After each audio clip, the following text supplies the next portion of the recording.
Bom, eu acredito que a história, desde a Revolução Industrial, ela tem documentado, né, o progresso técnico, né, o crescimento de uma fase do capitalismo na qual ciência e tecnologia se incorporaram nos ciclos econômicos, né. Então, nesse sentido, o colapso ambiental que a gente vê hoje é produto desse entrelaçamento sociotécnico do capitalismo industrial, que em diversos ciclos, né, de inovações foi levando a gente a uma condição na qual hoje nós temos, né, um capitalismo tecnológico, mas não qualquer capitalismo tecnológico, um capitalismo tecnológico baseado em carbono, né? Então nós vivemos num sistema que é, digamos assim, técnico, porém numa tecnologia fundamentalmente baseada nos combustíveis fósseis.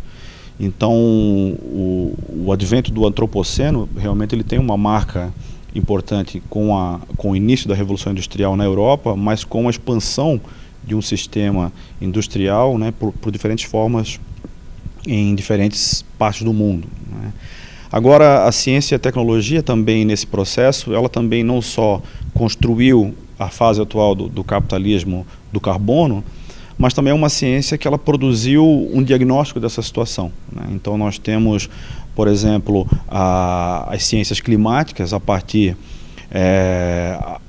principalmente da década de 70, né, construindo todo um conhecimento a respeito de como o clima da Terra ele tem se aquecido, né? Então eu vejo que a ciência está no início, né, a ciência aplicada ao capitalismo, no início desse problema, mas ela também faz parte da compreensão desse problema.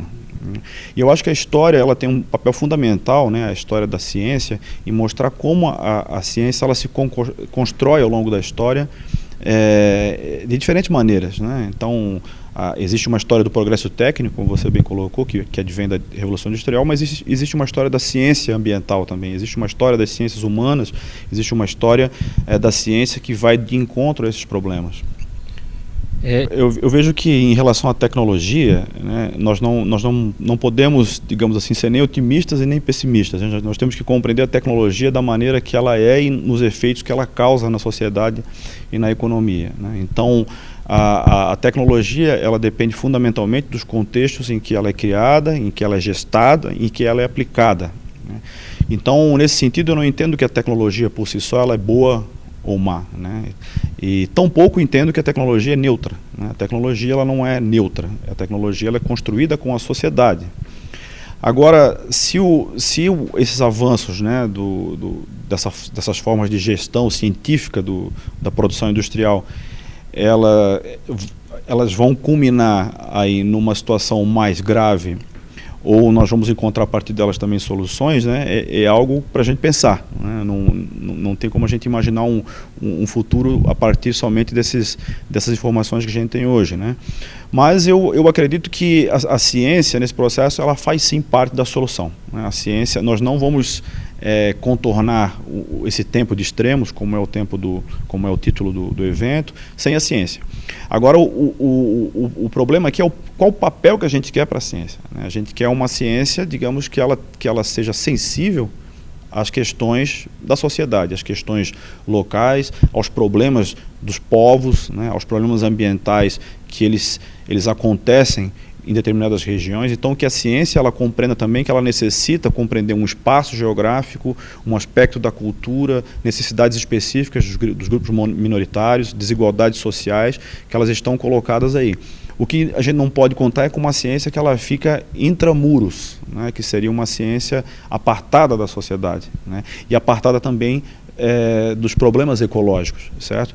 Porque por muito tempo esses sistemas que você mencionou eram sistemas que pensavam da seguinte forma, pensavam numa forma linear, né? Nós vamos produzir um conhecimento básico, esse conhecimento ele vai ser aplicado em tecnologia e isso vai resultar em benefício social, né? A gente viu que essa fórmula de produção de conhecimento ela não funciona mais, esse modo de pensar a produção de conhecimento não funciona mais.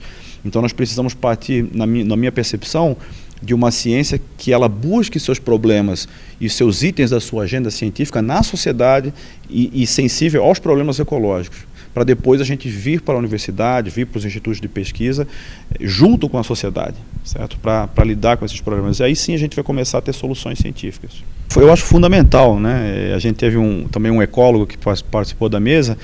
Eu acho fundamental, né? Eu acho que a história, como sempre foi, né? Sempre teve muito atento aos problemas do nosso tempo, né? E fez a gente pensar isso a partir da reconstrução da memória, a partir do passado, né? Então eu acredito que agora a história também ela percebe que as questões ambientais interferem no andar da história, né? E como foi aqui bem colocado, que a gente vive num momento que o tempo histórico e o tempo da Terra, eles estão colapsando, né?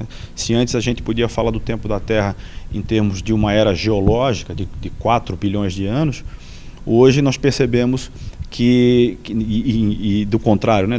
No outro lado, falar de uma história humana, que era uma história de alguns milênios, né? Então, como hoje a gente percebe que a questão ambiental ela colapsa essa diferença dessas escalas temporais, né? Ou seja, hoje nós criamos, né, enquanto uma sociedade industrial moderna, questões que transcendem o tempo da história humana. Um exemplo, a questão do lixo nuclear. O lixo nuclear ele vai permanecer na Terra por centenas e centenas e milhares de anos, certo? Então vai transcender a nossa própria existência no planeta. As mudanças climáticas provavelmente é um problema do qual nós não vamos resolver nos próximos 100 mil anos, né? Então essas produções, vamos dizer assim, que estão no contexto da história humana, elas colapsam eventos que interferem na própria história da Terra e adquirem escalas geológicas, né?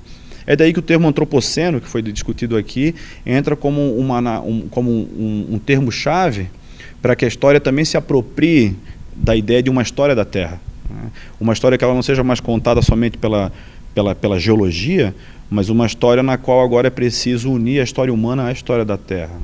Então eu vejo com grande alegria que o próprio campo da história vem trazendo esse debate para dentro do seu campo.